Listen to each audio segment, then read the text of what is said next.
Number one, and this is particularly addressed to youth and children, one is to familiarize ourselves with what are the hazards we are exposed to.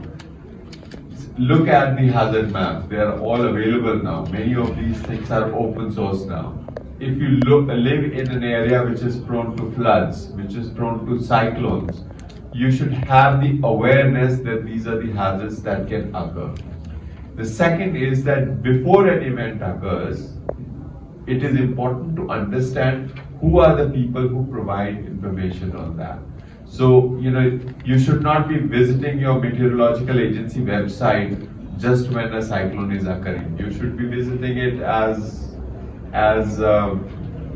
from time to time if you're concerned about these issues. And the flip side of that is that meteorological agencies also need to make their websites welcoming and friendly for users. And the third is that once you know what is the kind of hazard you are likely to expose, you have to work with your school, your communities, in case of children, with your parents, about coming up with some sort of a household level, community level plan. That if there will be a cyclone, what are we going to do? Are we going to stay here? Are we going to evacuate? If we are going to evacuate, what will happen to our belongings? If we evacuate, where will we evacuate? So all that advanced thinking through and planning, it's not just the job of the government, it's the job of every single individual, every single family. We really have to make disaster risk reduction a public movement. And it's not just about evacuating, it's also about reducing risk.